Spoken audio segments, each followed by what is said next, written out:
Quadra 911 Sul, Brasília, Distrito Federal.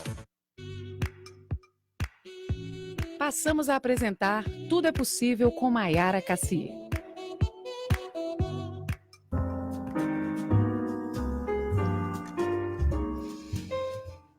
Bom dia, gente!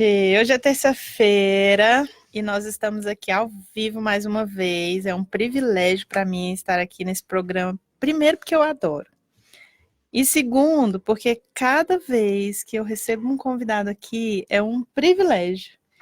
E antes da gente começar, de eu apresentar para vocês nossos convidados, todo mundo está na expectativa de conhecê-las. Eu gostaria de convidar vocês a baixar o aplicativo Rádio 91 PSA. Entrem no Facebook, no Instagram. Eu acabei de descobrir que eu não tenho um arraste aqui no meu Instagram, porque nossos seguidores estão poucos.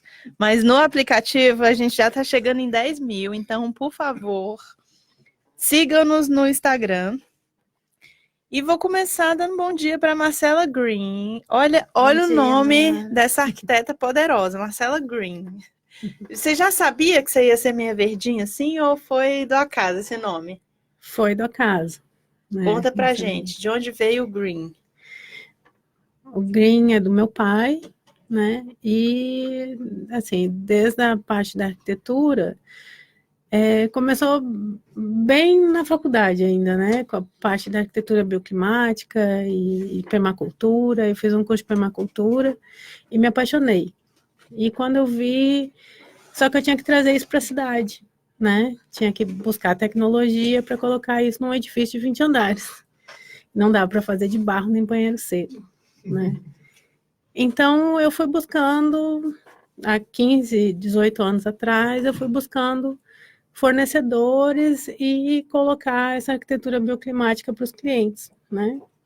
Mas, assim, quando você era criança, você teve algum tipo de influência dos seus pais para esse lado de arquitetura? Ou como que começou, assim, decidi que você é arquiteta e você é arquiteta que vai fazer jus ao meu próprio nome? Não, então, eu ia fazer odontologia, né? E aí eu já estava no terceiro ano fazendo vestibular, e aí só que o vestibular para odontologia só tinha em janeiro, não tinha no meio do ano. Então, no meio do ano eu fazia testes de vestibular, para ir vendo meu conhecimento. Aí um dia eu fui, tem a faculdade de arquitetura aqui perto de casa, vou lá me inscrever para o vestibular. Eu cheguei no prédio, eu disse, é aqui que eu quero estudar. Não sei o que eu vou fazer aqui, mas é aqui que eu quero estudar. E aí eu fui buscar o que era ser arquiteto, né? Aí quando eu descobri que tinha lápis, papel e mesas de desenho, que virava a noite fazendo desenho, eu disse, é isso que eu quero fazer. E aí foi o primeiro vestibular que eu passei, e desde então... E onde você fez a arquitetura? Eu fiz em Porto Alegre. E como é que você chegou em Brasília? Em Brasília eu cheguei pelo Ministério do Planejamento. Verdade, né? Você já me contou isso. Mas eu vou te perguntar 10 vezes, até eu lembrar de novo. Então, eu estou em Brasília há 6 anos, né? O meu compadre morava aqui já, ele é servidor do Ministério do Planejamento. E aí, um dia, visitando ele num janeiro, fevereiro, ele me disse, a gente está com um projeto para fazer a reforma de um dos blocos da Esplanada. Aí eu disse, projeto de um dos blocos da Esplanada, eu quero, tem vaga? E ele disse, olha, até tem. Aí isso foi meio de fevereiro de 2013, no dia 1º de abril eu estava assumindo o cargo. O cargo de arquiteta verde no Ministério. Vou apresentar para vocês Emira de Holanda. Gente, ela é muito cômica, engraçadíssima. A primeira vez que eu vi Emira foi num vídeo dela contando como era o cliente. Não sei se você lembra desse vídeo. Eu assisti umas 11 vezes, no mínimo, e eu ria, que eu rolava assim. Conta pra gente, como esse foi um dos primeiros ou não? Esse é o 7 coisas que você não deve falar para um arquiteto? Eu acho que é. Tipo, eu quero um projeto meio um tchan. E aquele vídeo, além, assim, né, de ter realmente sido um vídeo muito, muito interessante, muito engraçado, foi um vídeo que você teve muitas críticas, além de elogios e tudo, né? A gente que é arquiteta, a gente, óbvio, se identifica.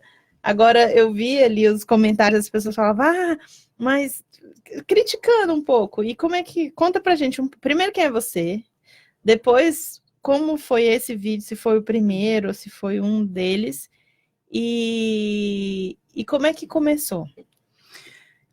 Eu sou Emira de Holanda. Muito obrigada pela oportunidade. Estou bem emocionada, muito legal. Sou arquiteta formada pela UNB e montei o meu escritório tem 8 anos, o Estúdio M4. Eu tinha uma sócia e com 2 anos de escritório a sócia saiu, empreender não era para ela, não é para todo mundo. Não é. E aí, quando ela saiu, eu passei 1 ano tentando encontrar uma nova identidade para o escritório que fosse eu, porque antes o escritório éramos nós duas. Então, uma pessoa abre mão de uma coisa, outra abre mão de outra, e aí eu fui buscar essa identidade. E estudei algumas coisas, fiz alguns cursos que eu nunca tinha feito e trabalhado e tal. E aí, mais ou menos no meio do ano de 2015, eu resolvi montar um canal no YouTube. Me lembro de ter passado uma tarde inteira, ou talvez mais de uma tarde, procurando canais de arquitetura. E naquela época, eu não tinha nada, amor. Tinha assim, um super gato pingado, tinha uma estudante e tal. Não tinha nenhum profissional mesmo falando de arquitetura no YouTube. Hoje já é uma coisa bem diferente, né? Só tem arquiteto. Tem mais arquiteto que canal. Eu percebi isso. Todo mundo tem 1 ou 2 canais ou um pouquinho mais. Isso mudou muito nesses 4 anos. E aí, resolvi montar o canal nesse intuito de ser um marketing gratuito, entre aspas, do meu escritório, porque você não tira dinheiro do bolso num primeiro momento, porque você pode fazer tudo por conta, mas você toma tempo, né? E aí foi assim que começou. No começo eu gravava, eu roteirizava, eu editava, eu publicava, era bem tosco. Não tinha microfone, era horroroso. Nessa época desse vídeo que você está falando, que foi o primeiro vídeo que teve uma visibilidade maior, não tinha microfone, não tinha nada. Às vezes o tripé ficava torto, era uma maravilha. E você que fez todas aquelas edições, porque ela fazia careta, tudo. ela virava, aí ela ensinava o cliente. Fiz tudo. Fiz o roteirinho, esse foi um dos poucos vídeos lá no começo que tinha um roteiro tão certinho, porque eu tive a ideia e falei assim, cara, mas isso tem para ficar legal, tem que estar tudo bem organizado. Vida com artes desde sempre, ela é formada pela UNB em artes cênicas, e aí, claro que desde o começo do canal eu não tinha que pagar ela, mas eu como pedir ajuda para a irmã. Irmã é tudo. Meu irmão, ele estuda ciência da computação. Então, tudo que eu vou fazer na vida, faz um site para mim, faz um banner para mim, faz um não sei o que para mim, manda um e-mail para mim, resgata minha senha para mim, é tanta coisa que eu faço para ele. Ele fala, vai cuidar dessas coisas que eu tenho que cuidar das minhas. Mas, enfim, irmãos são maravilhosos. E aí ela me deu, claro, várias dicas e tal.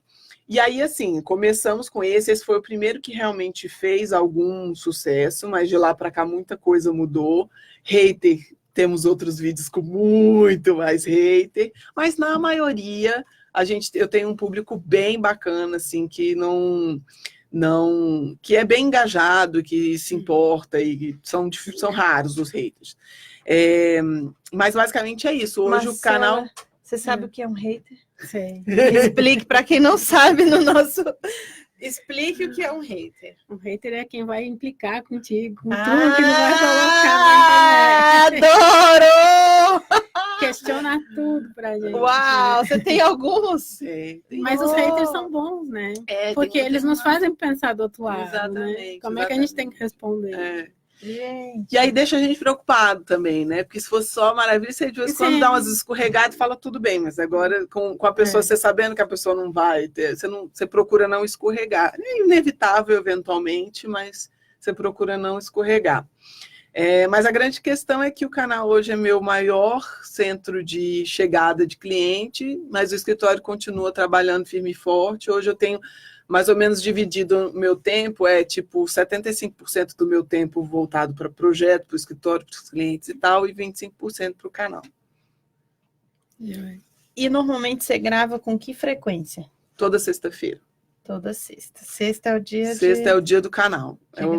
Eu roteirizo e gravo, mas aí hoje eu só preciso ficar lá, botar o microfone, esperar a Alice fazer a mágica dela, que não preciso me preocupar com mais nada. E aí tá tudo ok. Eu lembro que quando eu comecei aqui na rádio, eu também não sabia nada de nada, né? A gente chega sempre... O começo é sempre muito, muito mais difícil, mas a gente não pode ter medo dele. E aí eu lembro que eu vinha com as pulseiras, e aí toda vez que eu batia na mesa, o áudio... Aí eu tava fazendo um curso de oratória, né? E pedi pro meu professor me avaliar. Aí eu falei assim, não, escuta a rádio e tal, para você ver como é que tá sendo o meu programa. Na época a gente tinha, tipo, 2 ouvintes, assim, ele e minha mãe. Ele falou, não, é muito legal, só que eu não consigo escutar nada. É um barulho, uma chiadeira, um abre e fecha a porta, um toca celular. Eu falei, tá bom, vamos melhorar neste... Ainda bem que eu não tenho um hater ainda. Pelo menos não que eu saiba. Meu único é meu marido e o Kleber. Então, assim, por horas meus haters estão assim do meu lado, né? Tá tudo certo. E aí vou jogar um pouquinho a bola aqui para Marcela, para a gente saber um pouquinho sobre sustentabilidade, né? A gente fala de arquitetura, todo mundo ouve falar em sustentabilidade, com certeza absoluta. E Mira vai contar algumas experiências de sustentabilidade para a gente, mas eu acredito que a maioria das pessoas não saibam o que é um espaço sustentável e o que de fato é a tal da sustentabilidade. A gente escuta muito falar emissão de gases, não sei o que do lixo, reaproveitamento, mas efetivamente eu acredito que a maioria das pessoas não saibam o que é. Tá, então vou falar um pouco da sustentabilidade na edificação. Tá, que é o nosso foco, assim. É trazer o conforto para o usuário, né, utilizando o mínimo possível de recurso de tecnologia, né, tipo ar-condicionado, iluminação, buscar ter um conforto de iluminação, térmico, né, do ambiente, que a pessoa esteja num bom ambiente. E a construção civil hoje, ela é o que mais produz resíduo sólido, né, para o meio ambiente, né, tem um percentual de 35%, 40% de geração de resíduo. Então, isso a gente tem que minimizar, isso seja na época da construção ou depois na operação e uso.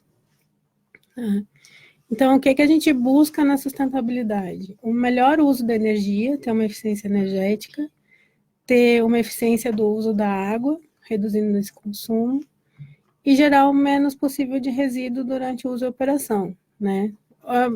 As pessoas acham que a sustentabilidade ela é cara, né, para ser construída.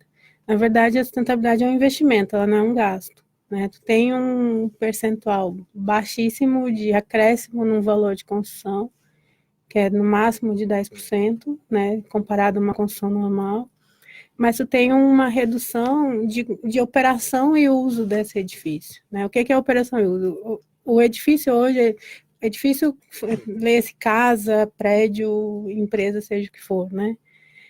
Então, ele tem um tempo de construção de projeto, a ficar uma obra pronta, de 3 a 5 anos, né? De todo o desenvolvimento de projeto. Mas ele tem um uso de 50 a 60 anos, né?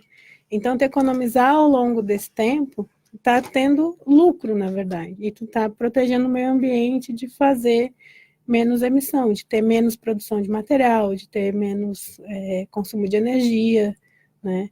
Porque a melhor energia é aquela que tu não gasta, né? A maior eficiência é aquela que tu deixa de gastar. Mas, por exemplo, Brasília é uma cidade já solidificada, pelo menos, né, as asas sul e norte aqui. Certo. Tem como a gente ter alguma ação de sustentabilidade dentro de uma reforma de um apartamento, por exemplo? Tem. Esse, na verdade, é o foco que eu vi depois de ter passado pelo Ministério, né? Que a gente reformou, fez um projeto de reforma para o Bloco da Esplanada para ele durar mais 50 anos. Então, assim, os edifícios existentes hoje, ele tem uma estrutura que ele permite tu fazer uma reformulação de sistema elétrico, hidráulico e de materiais que tu leva ele para mais 50, 60 anos, né? Porque essa estrutura ainda permite, né? Então, tu passa a reduzir o consumo. Uma tecnologia hoje, por exemplo, há 10 anos atrás a gente usava lâmpada fluorescente, hoje não é mais, já nem existe mais, né? Então, tu fazer uma substituição de lâmpada para lâmpada de LED, uma lâmpada mais eficiente, tu fazer uma previsão de otimização de condicionamento de ar, né?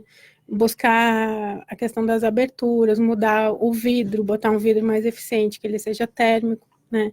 Então, tudo isso tu vai conseguindo trazer esse prédio para a atualidade, né? Então, tu reduz, eu chamo de retrofit verde, né? De fazer essa parte do sistema. Tu tem uma redução de consumo de energia de 30% a 40%, de água tu chega a 60%, né? Porque tu faz o reuso da água cinza e da água da chuva, né? Consegue colocar isso tudo. E a parte do resíduo sólido, fazer a destinação correta, que é a parte dos catadores, né? De destinar para o local certo, né? A gente ainda não tem locais para todos os tipos de resíduo da construção em Brasília, mas tem alguns próximos. Né? E pensando desde a parte do orgânico, fazer compostagem, fazer destinação.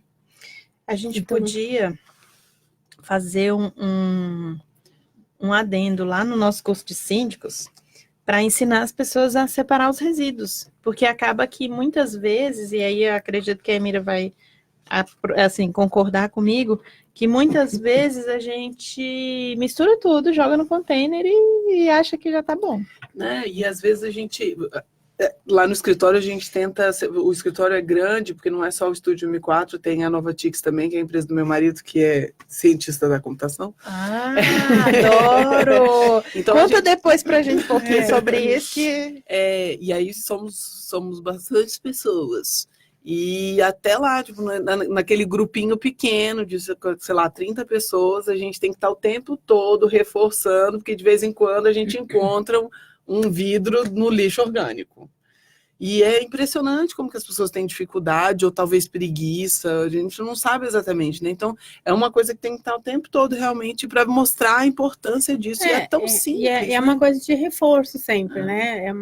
Essa parte é sempre bater na tecla de novo. Ah, acontece isso, acontece aquilo outro, vamos de novo.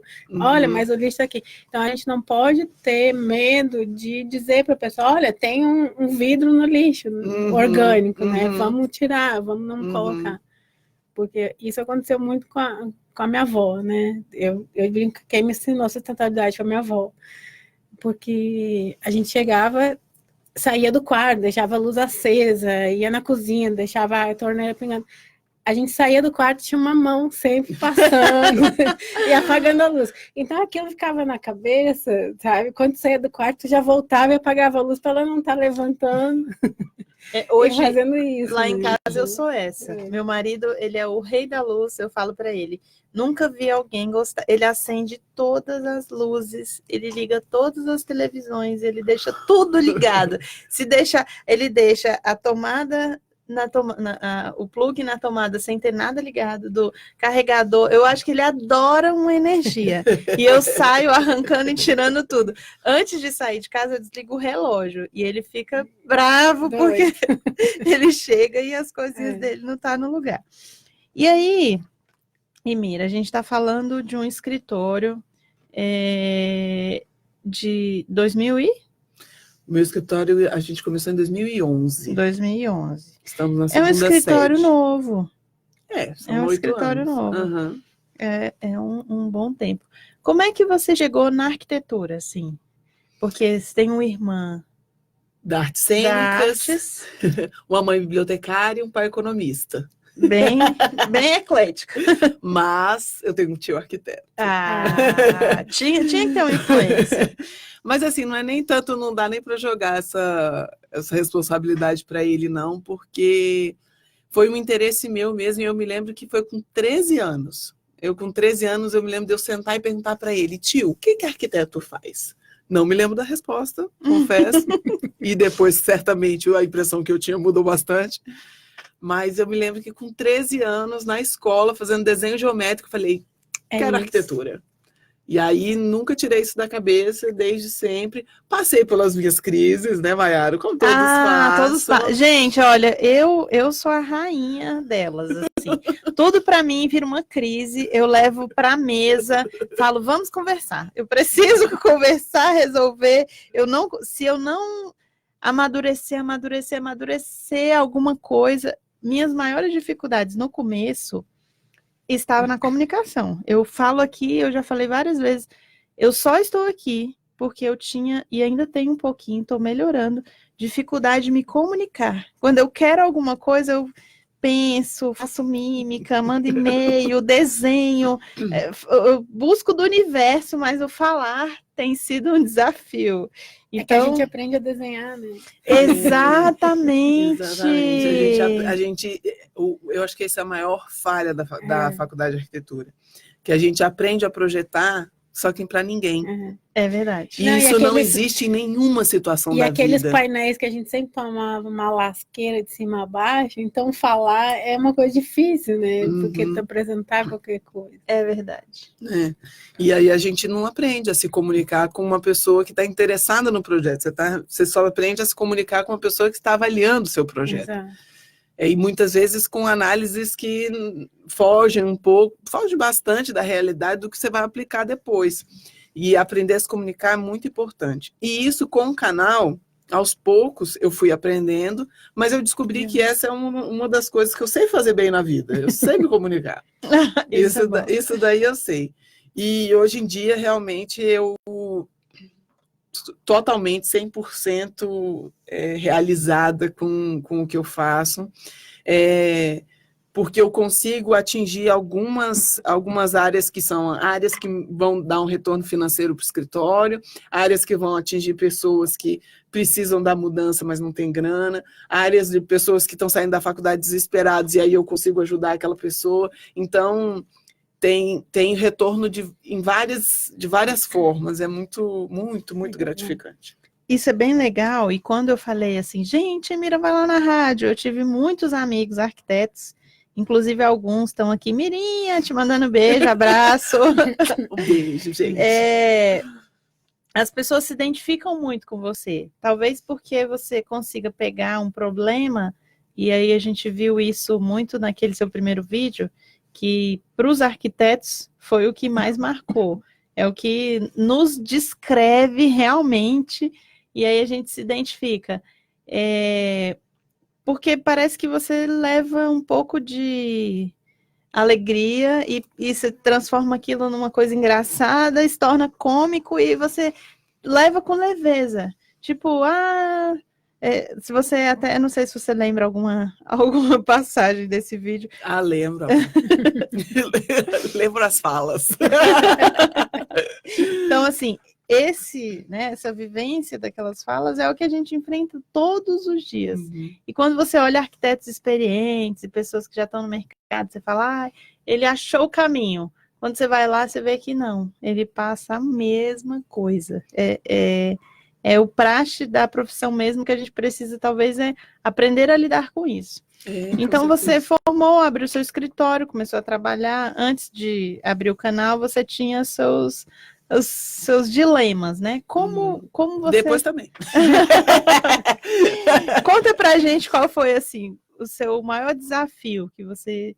Antes do canal? Antes e depois. Você falou depois eu também. acho que isso que você falou, de que eu levo as coisas com leveza e tal, eu estava falando antes que eu passei 1 ano tentando encontrar a identidade do escritório.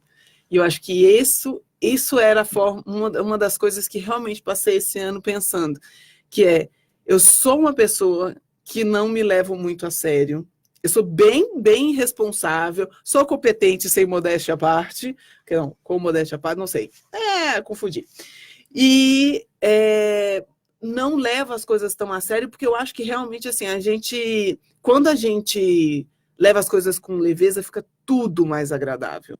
O que não quer dizer que a gente vai brincar o tempo todo. Às vezes, inclusive, tem cliente que chega no escritório pelo canal e tá o tempo todo na reunião esperando eu fazer uma piada, sabe? Adoro. E aí eu não faço a piada, eu tô ali super sério explicando, estudo preliminar, um anteprojeto, um projeto executivo, é assim, assado. E a pessoa tá aqui assim, ó, na expectativa da piada e a piada não quase vem. rindo já, né? Tem uns que estão quase ali, já com um sorrisinho aqui assim, só esperando. Porque é lógico que no canal tem que ter uma lente de aumento, tem que prender a audiência das pessoas, né? E tem dias, inclusive, que que eu tô atacada, que a Alice diz que ela joga fora a piada, e tem dia que tá assim, que eu tenho que... Porque... Vem piada, vem porque piada. tem dia que é difícil, tem dia que a gente tá ali correndo atrás, resolvendo um problema de obra, não sei o que, você não tá na vibe, né? Mas, ao mesmo tempo...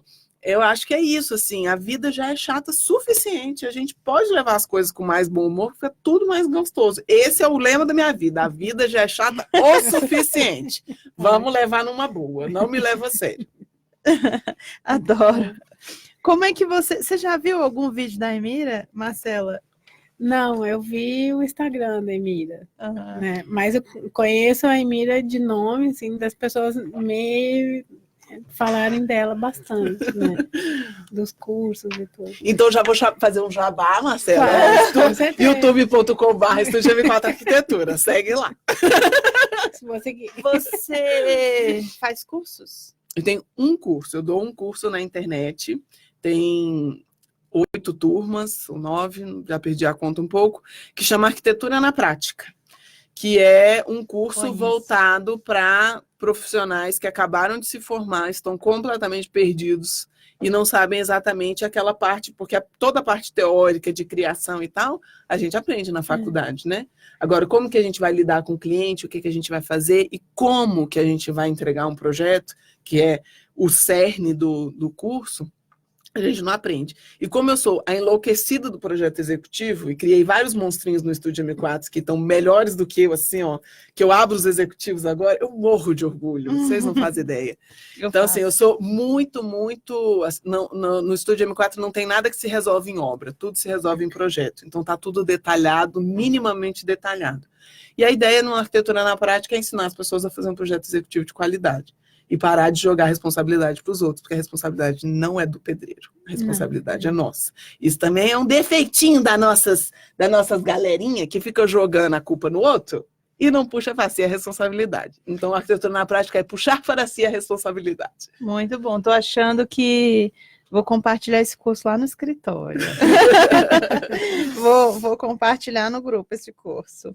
E por que você achou que seria interessante ensinar para o seu concorrente como fazer? Porque não é concorrente. Eu sempre tive concorrente. essa percepção. Eu criei uma hashtag que é compartilhando a gente cresce junto. E a gente cresce mesmo. O mercado tem espaço para todo mundo, por isso que eu digo que não é concorrente, entendeu? Não é... Quando a gente faz o dever de casa direitinho e com o advento das redes sociais, tem espaço para todo mundo, gente. E fora das nossas barreiras físicas e limites geográficos, sabe? Hoje eu atendo clientes em São Paulo, Rio de Janeiro, hoje eu estou com uma casa em Vitória, em desenvolvimento. Então, tem espaço para todo mundo. E quando todo mundo melhora, o mercado melhora junto. Então, se o cliente começa a entender o que o arquiteto faz, vai melhorar para o meu colega, vai melhorar para mim. Se o meu colega não vai ficar fazendo projeto bosta e levando para uma obra um monte de problema e o cliente está com raiva do arquiteto, porque o arquiteto não detalhou, não resolveu como é que ia fazer, não sei o que, jogou o pepino para o outro. O cliente também muda a percepção em relação ao nosso trabalho. E passa a valorizar isso, né? Exatamente. Então, olha, eu vou dizer para vocês, quanto mais eu abro o jogo, mais retorno eu tenho. E só não digo quanto eu ganho, o resto eu falo tudo. Que eu acho que é um pouco pessoal demais. Não, quanto você ganha não vem ao caso, exatamente. Mas como é que foi assim a receptividade desse curso? Tem muito tempo que você lançou? Tem. A primeira turma, peraí que eu vou puxar da memória aqui. A primeira turma é de 2000 e... 16, isso. 2016, 2017, acho que é isso mesmo. E eu já estou indo para, tipo, 10 turmas aí, tudo online, sempre online, já tive turmas No de... caso, é ao vivo ou online? Ele é todo online, metade do curso é gravado, as pessoas acessam uma plataforma para assistir as aulas, e metade do curso é ao vivo para eu tirar dúvidas dos alunos sobre aquelas aulas que já foram gravadas. Então, as aulas gravadas são importantes porque aí você tem toda uma didática organizadinha, um vídeo bem editado e tal.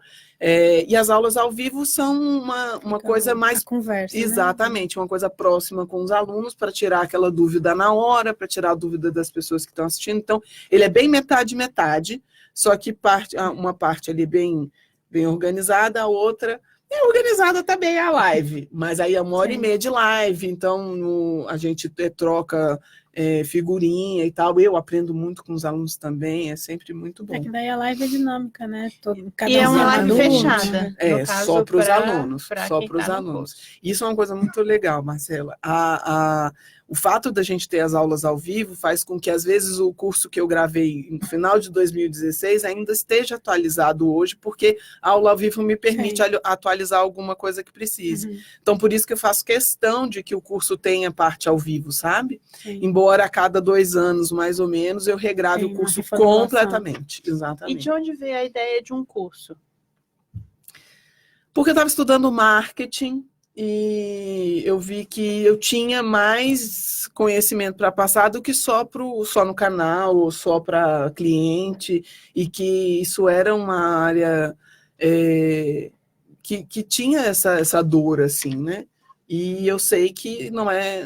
Cursos de projeto executivo, eu conheço o meu e um que copiou o meu. Conheço também. Eu acho que eu sei qual é. Eu conheço. Mas sabe que quando eu comecei, eu brigava com quem me copiava. Falava, não, vai criar sua própria identidade, não me copia, não. Porque o início da minha carreira, eu digo que de 2013 a 2016, que eu acho que foi ali meio que a fase de amadurecimento, eu estava muito inspirada.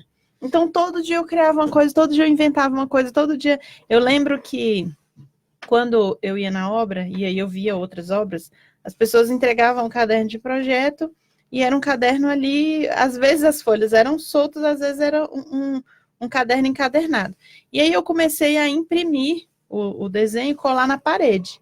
Então, eu colava, a entrega do meu projeto era feita na parede da obra. E eu escolhi uma parede que não ia ser mexida para o projeto ficar ali intacto. Aí, quando eu comecei a olhar, eu via que um monte de gente estava colando os projetos na parede. Aí, no meio do caminho, o projeto molhava, rasgava, caía tinta. Eu comecei a encadernar com aqueles plásticos em grosso, né? Como se fosse... Plastificava e pendurava lindamente ali o meu projeto, porque eu adorava aquela folha de papel. E aí, algumas coisas começaram a me irritar. E aí, eu fui fazer um curso também, e eles disseram assim, ó, no dia que você estiver sendo copiada, é porque você achou o caminho certo. Então, por mais que as pessoas... É impossível você não ser copiada. E aí, eu digo até, né, para Marcela, que vem aí, a gente conhece muitas pessoas que falam de sustentabilidade, mas a gente conhece poucas pessoas que aplicam ela de fato. Então, se você conseguir aplicar a sustentabilidade nas obras, né, que você tem conhecido e nos outros arquitetos que também não têm essa dinâmica, daqui a pouco você vai ver um monte de gente falando, eu faço a mesma coisa que a Marcela, não nessas palavras, mas... Não, na verdade, assim, depois, faz 1 ano e pouco que eu comecei... Eu decidi que eu não queria mais fazer projeto, né? Eu quero fazer a consultoria para outros escritórios, para construtoras e coisas assim, para ajudar, para ser a parte externa do escritório a trazer esses elementos atualizados, né? Então, e mostrar, fazer um estudo, né? trazer a novidade e trazer os cálculos. E pra fazer dentro essa dos parceria, escritórios, né? Isso é muito bom, porque aí a gente justamente compartilha, sabe, Mayara? E aí a gente não fica nessa coisa da concorrência. Meu escritório não precisa ter um engenheiro, um especialista em sustentabilidade, Exato. Não, a gente monta parcerias na hora que precisa, eu aciono funciona como um projeto complementar, né? E se é aquela coisa assim, como é tudo muito dinâmico na sustentabilidade, cada vez está mudando o número disso, está mudando o critério daquilo, a certificação LEED está sempre buscando novos parâmetros, um metro outros, né? Então, assim, tu ter um profissional especializado nisso dentro do escritório é um custo alto, né? Então, assim, o que eu vi? Que eu posso ajudar muito mais e posso contribuir muito mais nesse sentido, né? Trazendo a especificidade para cada arquiteto, né? E debatendo e ajustando com a necessidade. Uma experiência muito legal que eu estou construindo a minha casa, né? E tem sido... É a primeira vez que eu construo para mim mesmo. Já fiz várias reformas, mas construir é a primeira vez. E aí eu chamei a Marcela e falei assim, Marcela, eu estou fazendo nesses moldes aqui, que são os moldes que eu conheço, mas eu queria fazer minha casa ser sustentável. E aí ela foi lá, olhou e me veio com um estudo, assim, de quantas vezes chove em Brasília, o que você faz com essa água, quantos metros você capta de não sei o quê.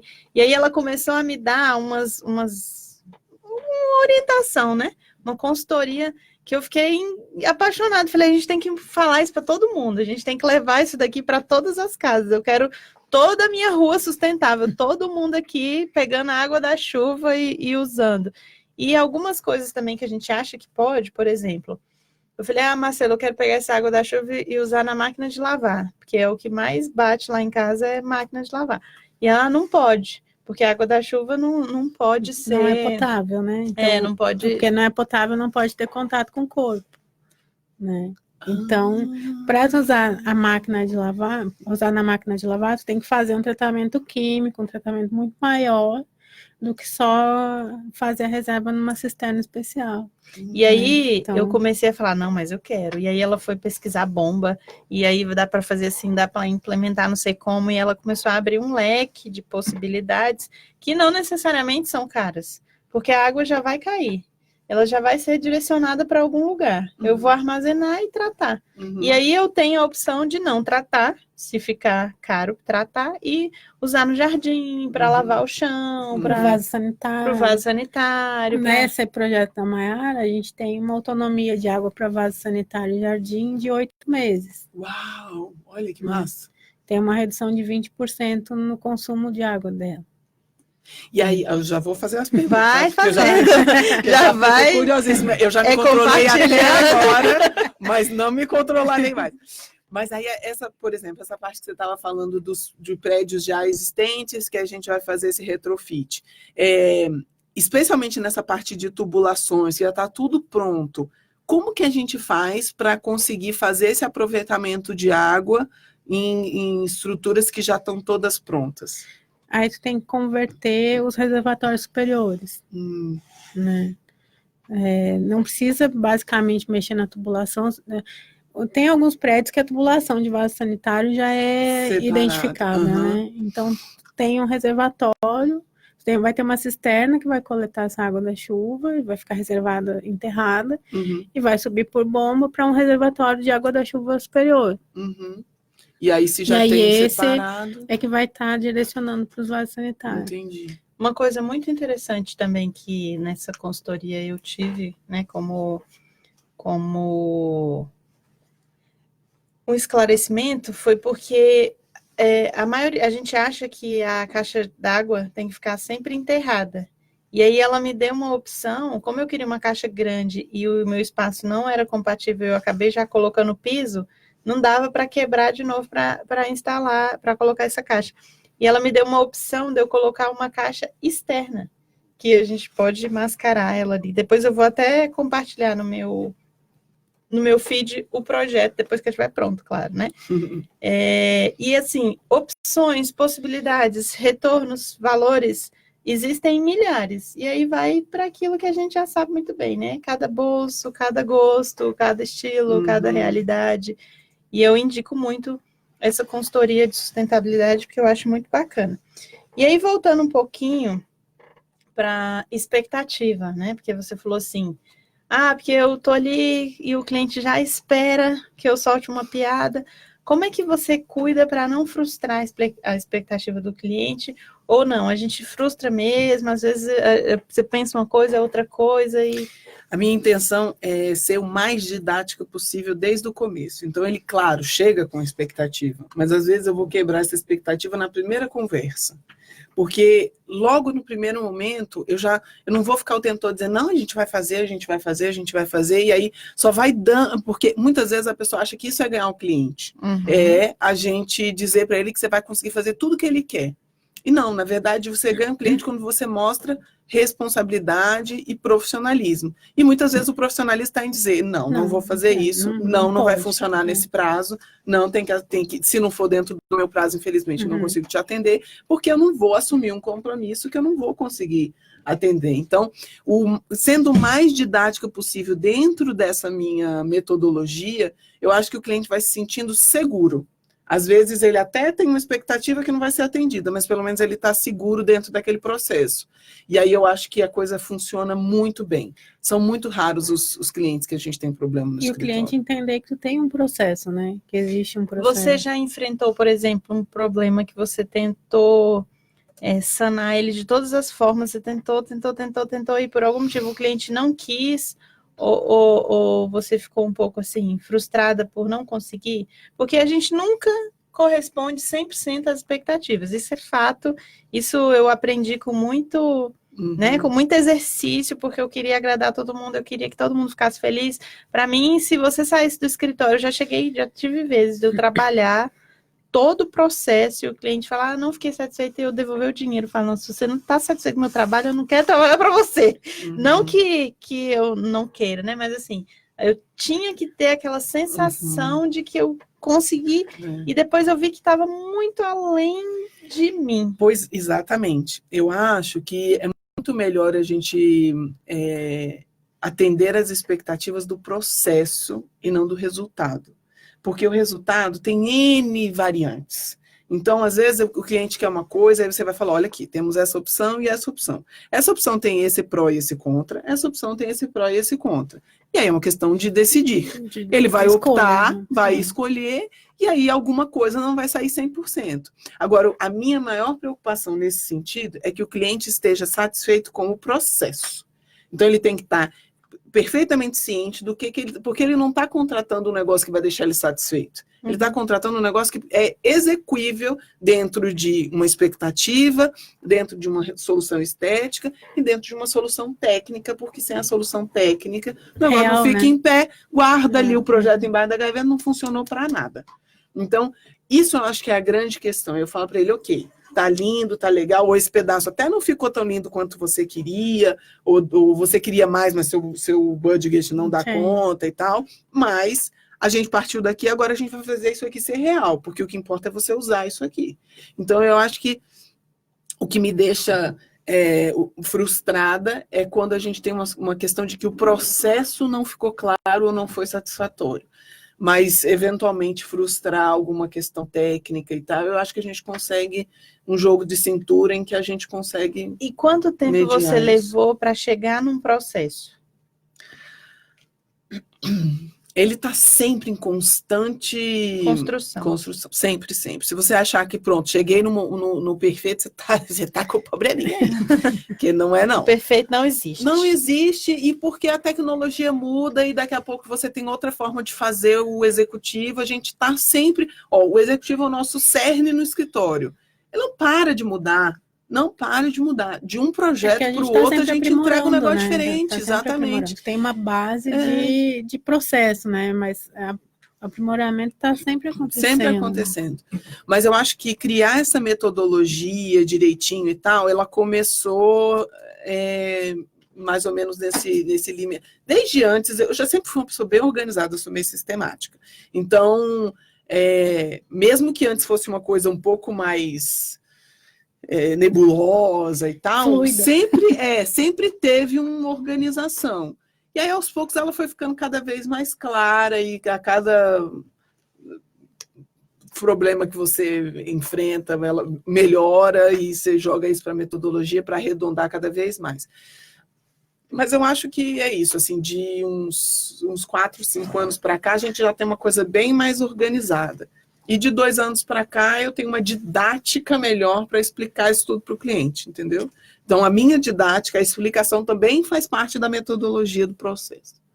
Muito bom. Eu acho que explicar realmente faz toda a diferença.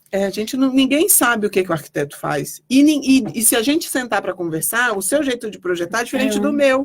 E tudo bem, não tem problema. Então é por isso que a gente tem que explicar. A gente não tem que partir aquela coisa de, o cliente tem que entender. Não tem.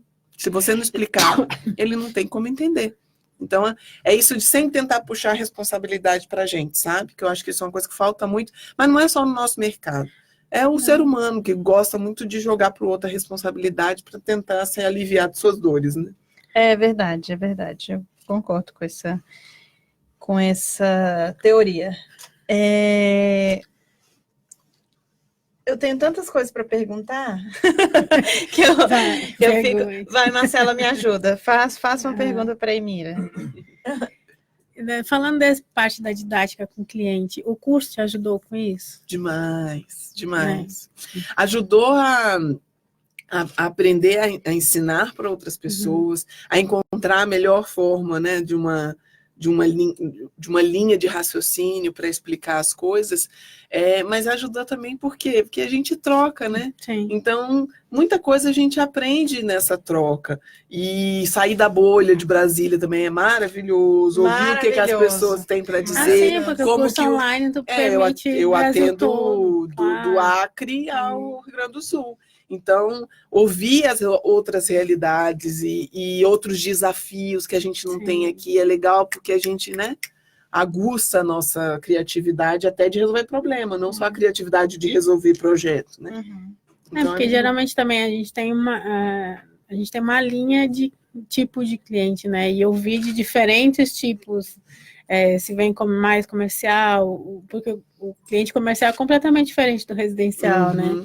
E às vezes a gente vai sendo conduzido por um tipo de projeto, e ouvir dos outros projetos também é legal fazer o intercâmbio, né? E quem que é hoje o público que você atende, assim? É mais residência, é mais reforma, é mais... É mais reforma. Cada vez mais eu foco num público pessoa física, residencial.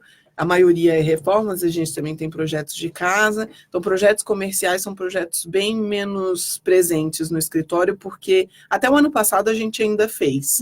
Mas eu tenho hoje em dia realmente aberto mão desses projetos, embora sejam projetos divertidos, diferentes, né? Que às vezes tira a gente dinâmico, que tira a gente do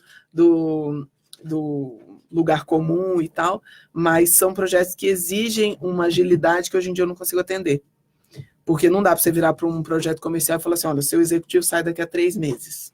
Não dá. Não, 3 meses tem que estar pronto. 3 meses tem que estar com a obra, com a loja em funcionamento. É verdade.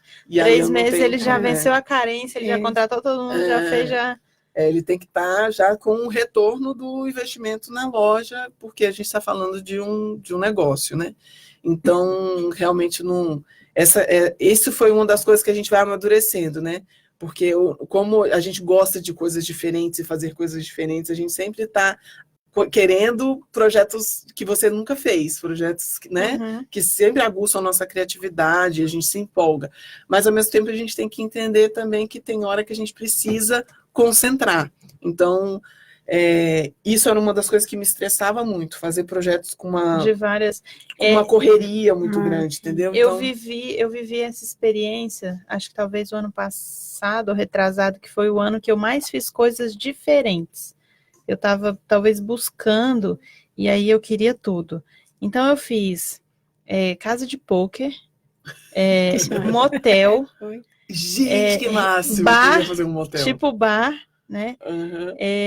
Quiosque de shopping E aí eu fui tendo, parece que eu estava catando, assim, não chegava um igual. Era uma coisa mais diferente que a outra. E aí eu comecei a chegar nesse nível de estresse. Falei, ai, não dá para pesquisar tudo e saber tudo. E aí eu comecei uma busca, né? Qual será o meu segmento, exatamente. E aí o que eu constatei? Um pouco diferente do que você constatou. Eu quero hoje pegar coisas comerciais que sejam super ágeis, que eu possa ali, ó, tanto que a gente já formatou como vai ser a estrutura, e é basicamente quase toda igual. A casca é a mesma, né? A gente só incrementa. E que sejam rápidos e de preferência que não dê para se envolver emocionalmente.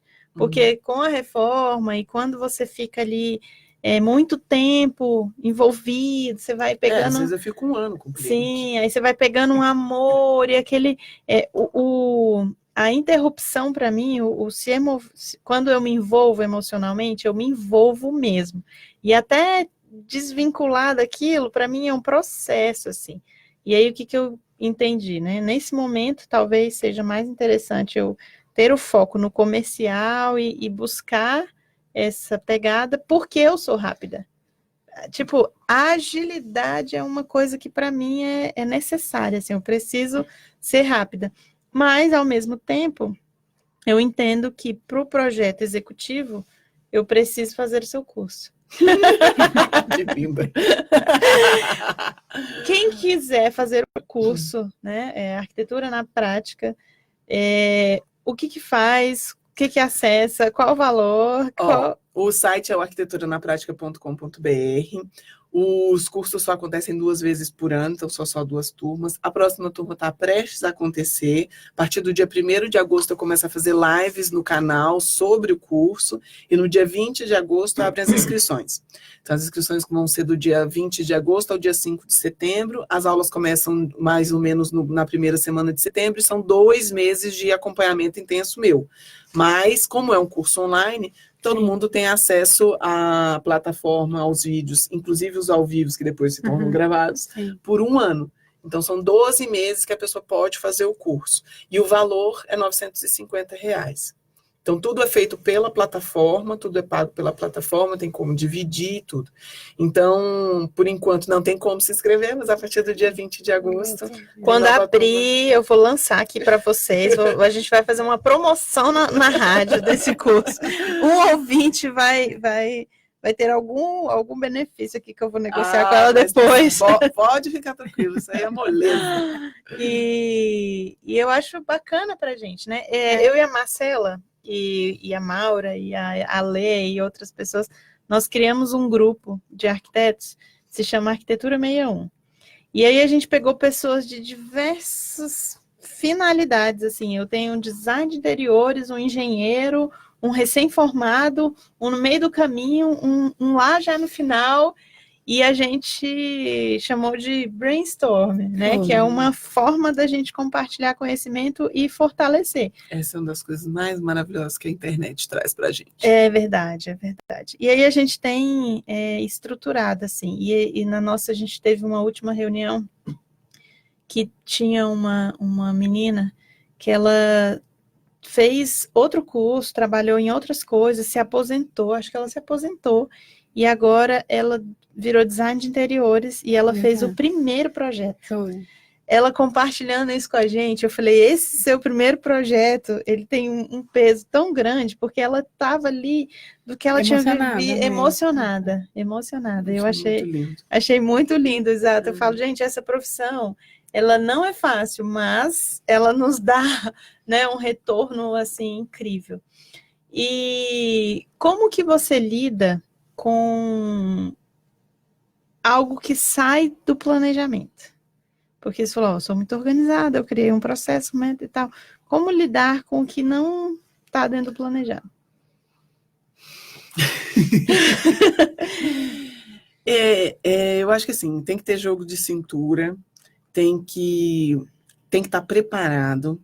Então, assim, por que hoje em dia eu acho que isso é cada vez menos frequente para a gente? Porque a gente está muito preparado, sabe? Quando a gente tem toda essa organização, é difícil ter uma coisa que realmente foge completamente do nosso controle. Na obra, fugir uma coisa completamente do controle, só se realmente a gente tiver com um projeto de má qualidade na obra.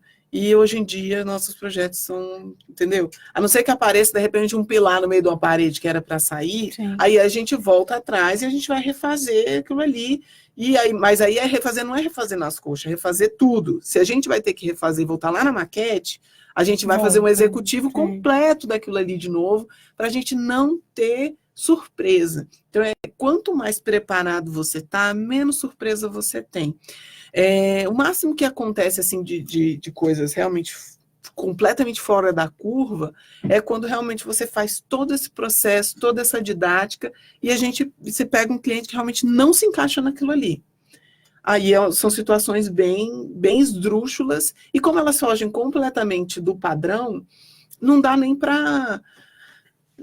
Eu não mudo minha metodologia por causa da pessoa que foge completamente do padrão, porque aí o problema não é a minha metodologia, é aquela pessoa. Então, eu rescindi o contrato 4 vezes em 8 anos. Uma situação dessa, assim, muito, muito complicada, a gente tem um contrato a nosso favor. Sim. E você sempre pode rescindir o contrato e falar assim, olha, procura outra pessoa que eu não consigo te atender. E aí você vai dormir feliz, bota a cabeça no travesseiro e... Tranquilo. Ai, que alegria. Eu nunca rescindi um contrato. E quanto mais cliente me dava trabalho, mais eu me esforçava. E isso me trouxe, às vezes, até um peso que talvez fosse desnecessário. Porque parecia que quanto mais a coisa não estava indo, mais eu tentava. Porque é isso, essa necessidade de querer que o cliente esteja sempre satisfeito. Às vezes a gente não vai conseguir, gata, não tem jeito. Você estava falando dessa coisa do grupo e tal. Eu tenho um grupo de amigas, que hoje são amigas, começamos como profissionais que se encontraram na internet, hoje somos amigas e irmãs. Chama Time DSD. Podem seguir, gente, @Time DSD. Tem uma pessoa de São Paulo, uma pessoa de Maceió, uma pessoa de BH e eu aqui de Brasília. Então, a gente realmente se conheceu pela internet, demoramos muito para dar um abraço físico, e a gente troca muito.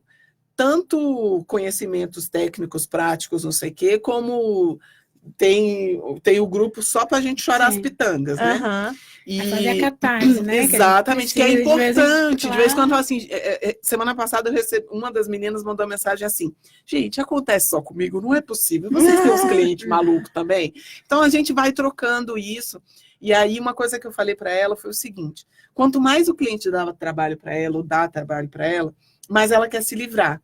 Então, mais rápido ela entrega aquilo ali. Sim. E mais ela foge da metodologia. Então, o que acontece? Toda vez que o cliente é chato, toda vez que o cliente pressiona, ela entrega. E aí, o que ela está dizendo para ele? É só você me pressionar que eu vou fugir da metodologia e eu vou fazer para você. Tudo que você quiser. Porque eu sempre vou dar um jeito de fazer. Só que quando você dá um jeito de fazer, você foge do padrão e você entrega um negócio de baixa qualidade. E aí você entra num ciclo horroroso, que é assim, ele me entregou, o negócio não estava pronto, não tinha qualidade, estava errado, e aí como estava errado, você não tem como se precaver, e aí o cliente está sempre te importunando, você está sempre entregando uma coisa de baixa qualidade. Então, quanto mais o cliente pressiona, mais dentro do seu processo você tem que estar.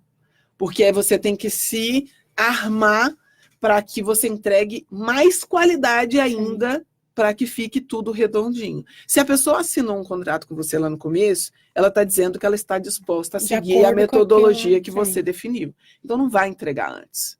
Vai entregar na hora que for para entregar. Agora, você tem que cumprir também. Você não pode atrasar, né? E tem que cumprir entregando o melhor que você pode.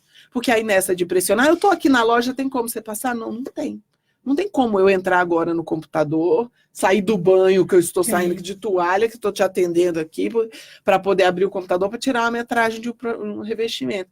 Não tem como, e a gente tem que viver, gente. A gente tem que viver. Se no meu método eu não vou trabalhar na terça de manhã, porque eu estou aqui gravando com você, não tem como atender o cliente nesse horário e ponto. Sim.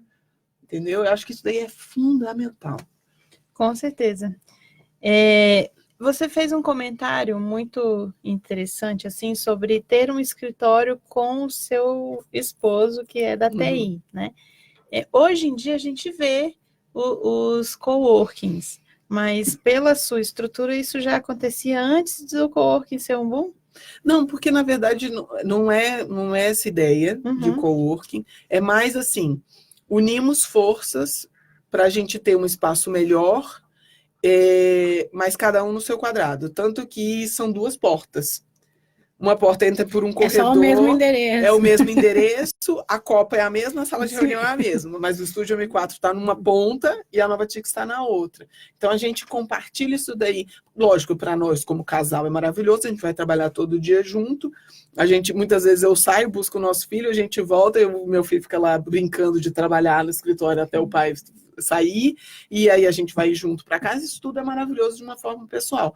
Mas em termos de empresa, a Copa e a sala de reunião passam 70% do tempo vazias. Então, nada melhor do que as 2 empresas compartilharem esse espaço. Então, a gente consegue fazer isso, mas realmente não é um coworking. Eu não trabalho do lado do desenvolvedor dele, sabe? É cada um no seu quadrado. Não, coworking que eu digo assim, né? Essa lógica de compartilhamento, né? Isso estamos indo para o 3º ano. Tem 2 anos e meio essa sede em que a gente dividiu o espaço. Já tinha o boom dos coworkings por aí, mas a gente não tem intenção de abrir isso para outras pessoas, nem nada, sabe? Foi só realmente uma racionalização dos custos. E como, assim, né, você falou, eu sou empreendedora e o empreendedorismo não é para todo mundo. Como ser os 2 empreendedores? Tem que estar na veia, gente. Isso aí eu acho que esse negócio de que o futuro é o empreendedor, não. Tem gente que não dá conta. Minha mãe, por exemplo, jamais seria uma empreendedora. E eu e meu marido somos... Tá na veia, assim. A gente respira isso, é o que me empolga, é o que me... De repente eu tô aqui dirigindo, aí eu tenho uma ideia, eu falo, caraca, meu Deus, vai ser muito legal. E eu fico muito empolgada. É uma coisa que realmente me traz alegria e felicidade, mas essa instabilidade não é para todos. E é claro também que ninguém vive na instabilidade para sempre achando bom, né? A instabilidade ela é no começo. Se bateu aí, eu digo que uma empresa tem um período gestacional de 5 anos. Se você bateu aí os 5 anos e continua numa instabilidade total, você precisa rever mesmo, porque ninguém merece essa vida instável. Então, hoje em dia, não tem absolutamente nada de instabilidade financeira. Porque daí não é empreender, né? Exatamente. Precisa se consolidar, né? A gente vê muito esses movimentos, assim, né? Do mercado. Um dia dá um boom lá em cima, daqui a pouco tá um boom lá embaixo, e cada dia acontece uma coisa na política, e aí tem futebol, e aí tem mais não sei o quê. Como é que você... se estrutura para isso, assim? Eu acho que é tudo essa questão do preparo mesmo, sabe? Primeiro, você ter um propósito, saber onde você quer chegar, para você não ficar desviando o tempo todo, e porque tá na moda, vamos fazer. Não. Esses dias me pediram, alguém falou assim, como que projeta uma jungle, eu não sei nem o nome, jungle apartment. Tipo assim, fazer um projeto. Eu falei, meu amor, sei lá. Eu não faço isso. Não é porque tá na moda que eu vou fazer agora, vou virar paisagista e vou colocar 1000 plantas dentro de um projeto. Porque não é o nosso perfil, né? Sabe? Não é isso. Então, por isso que eu falo que a parceria é fundamental, entendeu? Eu não vou passar a estudar sustentabilidade agora, porque não é o foco do meu trabalho. E não tem como a gente abarcar tudo. Sim. É muito melhor eu chamar a Marcela. Muito melhor. Experiência própria é muito melhor. E olha que eu estudei sustentabilidade, tá? Só para constar, foram uma pós, 24 meses... 2 anos, todo final de semana, sexta, sábado, domingo. E aí eu ficava assim, o que eu implementava?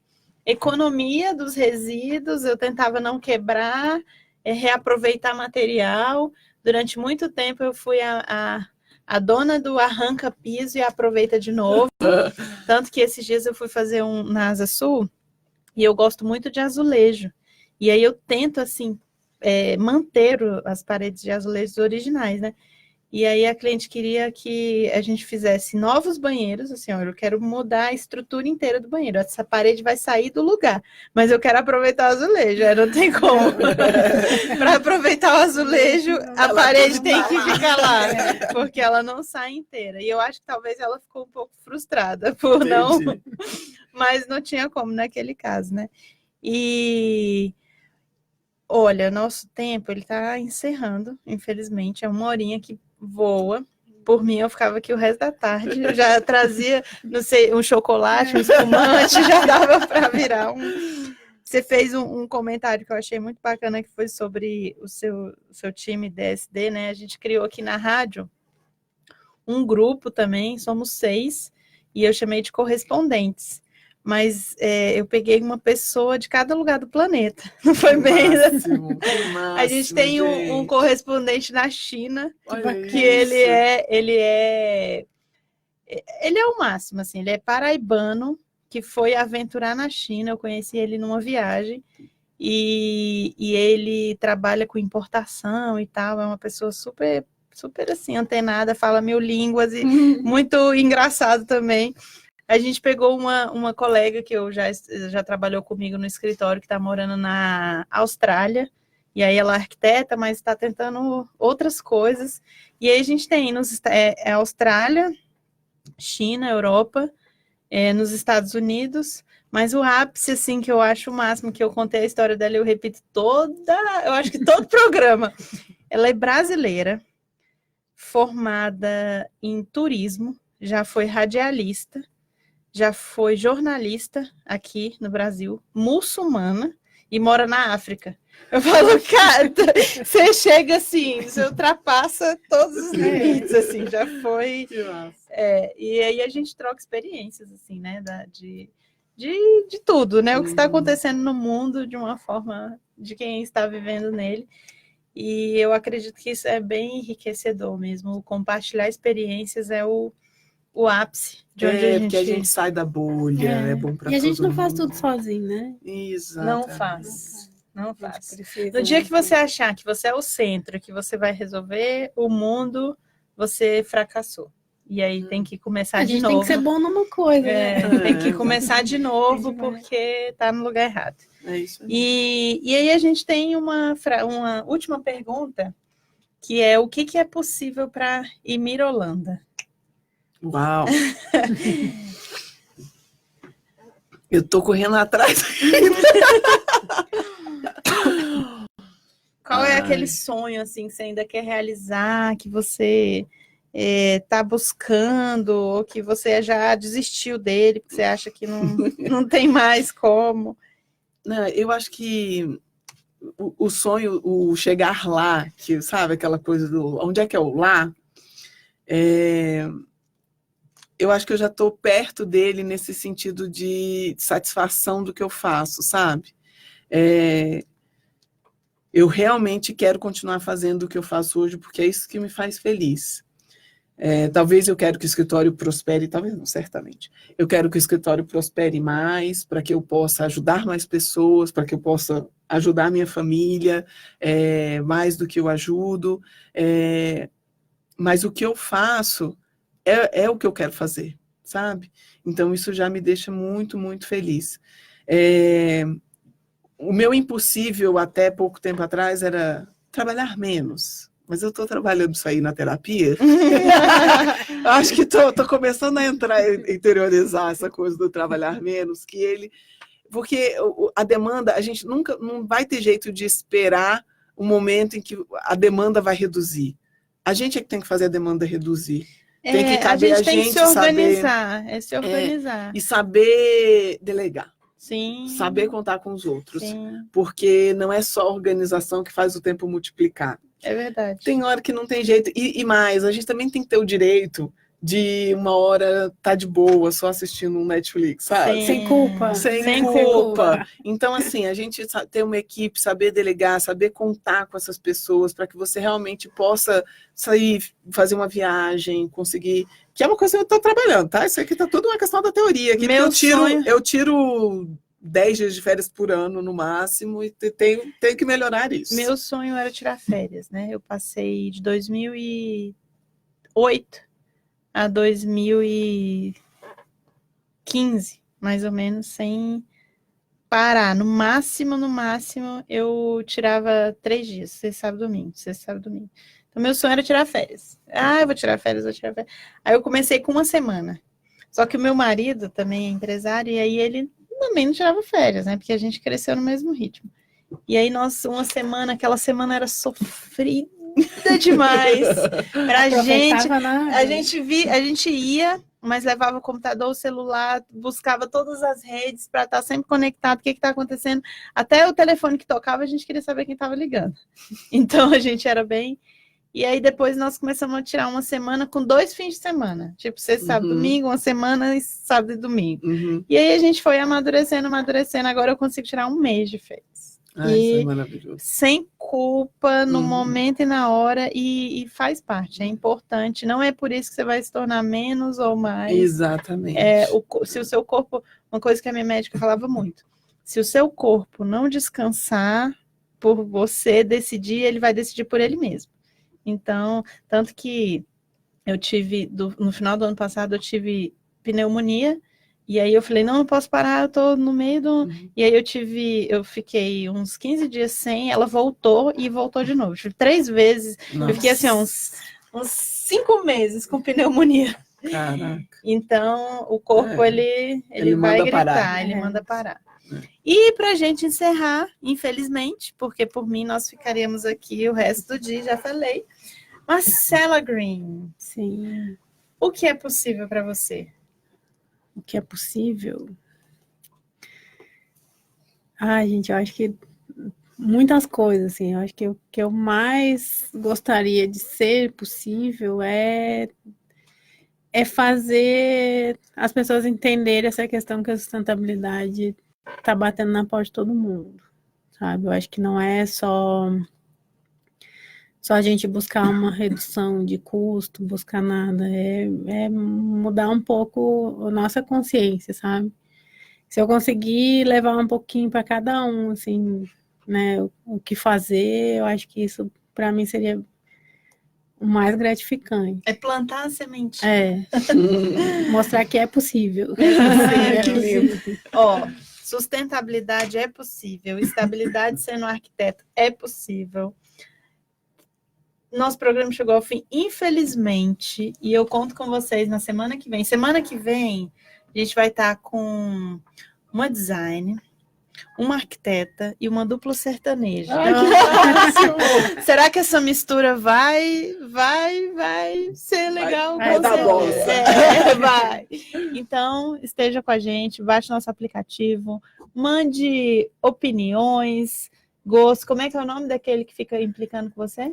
Manda os haters. Manda os haters. Não, mas não manda não, gente. Deixa a galera legal que faz a crítica. Porque o hater, ele é uma crítica rasa, entendeu? Uma crítica rasa.